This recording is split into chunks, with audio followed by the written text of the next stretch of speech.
Hello, I'm Joe with the Okie Woodsman. All right. Dad, there's two. Oh yeah. Sorry. Tows a splitter over here and then floods the engine out because I didn't know you shouldn't do that. So,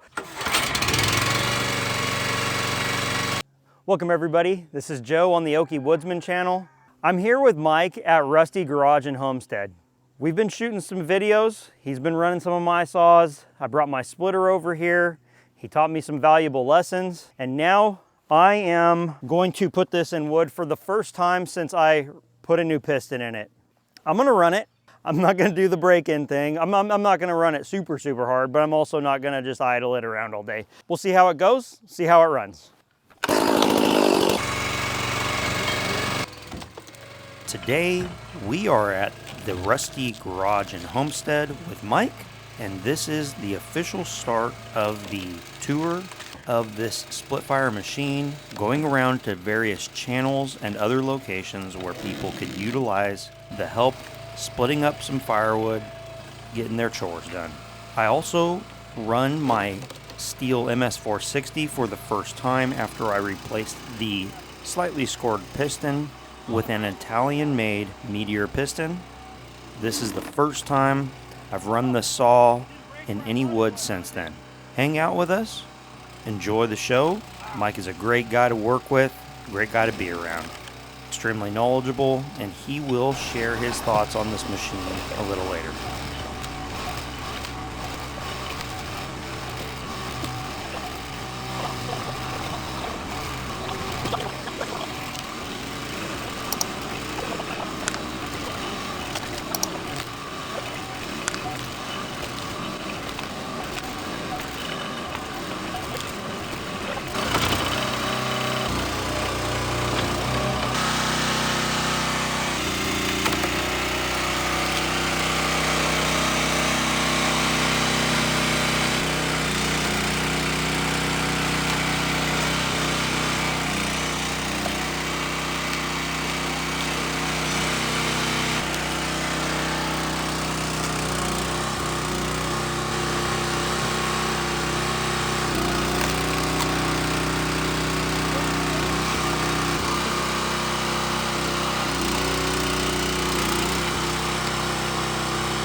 It is beautiful.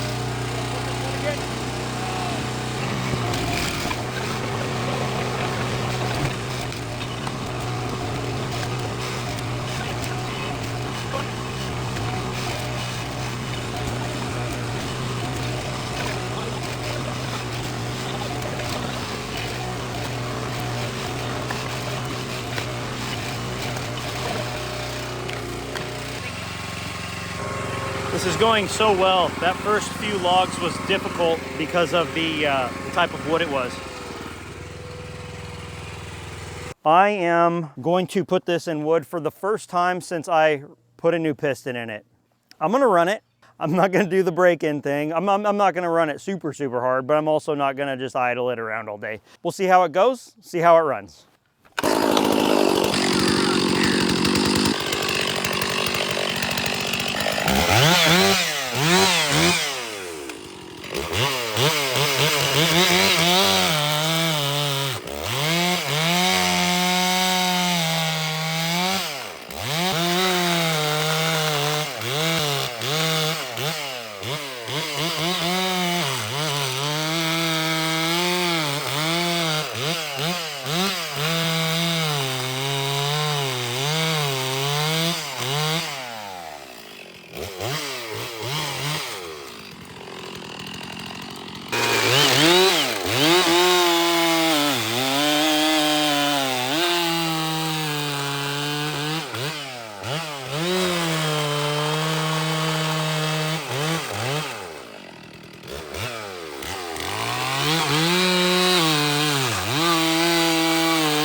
I guess I didn't really necessarily go easy. I just ran it like any old saw. So it didn't seize up. I didn't hear any clattering.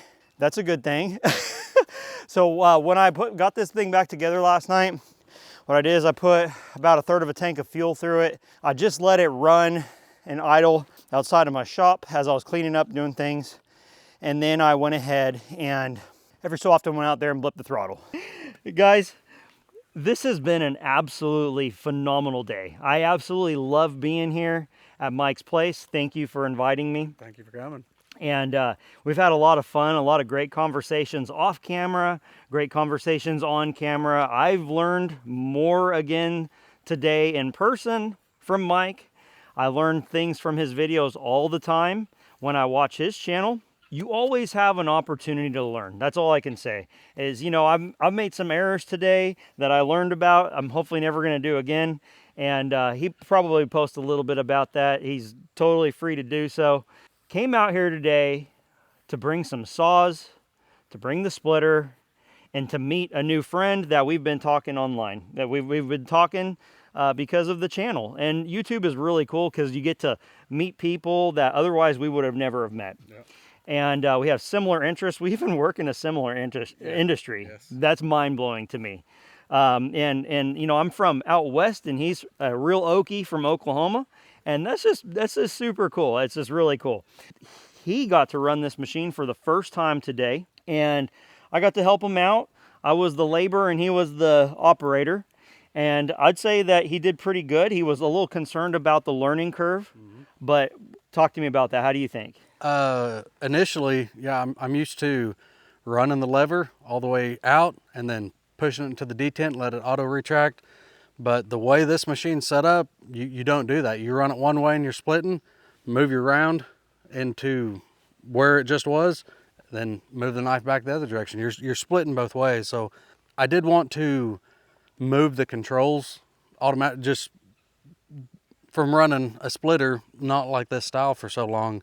That was just the natural reaction, but it really didn't take that long to be able to not do that. I mean, I'm sure I still was a little bit, but for the most part, it didn't take long, and I kind of had it figured out. But imagine if you put some time on it. Yeah, you'll get very efficient. That's the cool thing is you can tell that there's efficiency even when you're new. I remember when I first ran it, like I could tell I could get better, but at the same time, like there wasn't a whole bunch of waiting on the machine. In fact, one of the biggest problems you can do is to stop like you do on a traditional splitter when the wood starts splitting or pops. Yeah. If you don't take the knife a little bit further, it's actually hurting your efficiency here. And so it's a little bit of a learning curve, but it doesn't take long. No. And we got to get some good size rounds on this. I was curious to see how the log lift would do. Is that the first time you've run a log lift? Yeah, that is the first time, and it's not going to be the last time, because that was, I want to say life-changing, but it is for firewood. Yeah, it's amazing. It changes your life in terms of firewood because it's a lot easier to roll a log up to the lift and pull the lever, and the most handling of the wood that you have to do is then having a large round up on the table and splitting it. What's another thing that you noticed in terms of, you know, running your traditional splitter? Like by having that table, we weren't dropping wood all over the place. No, that's very normal for most wood and the size of rounds that we were splitting today, because they were, a lot of them at least 24-inch diameter logs. Most of the time when I'm splitting, half of it gets tossed on the ground, and then one half gets split into a half. That gets tossed on the ground, and there's a lot of repetitive back and forth of picking wood up off the ground, splitting it. If it's too large and you still have to split more pieces in your hand, you have a work surface here, or a table essentially, where you can just store it, where you're not having to bend over all the time. And then learning that Split Fire will customize these things for you,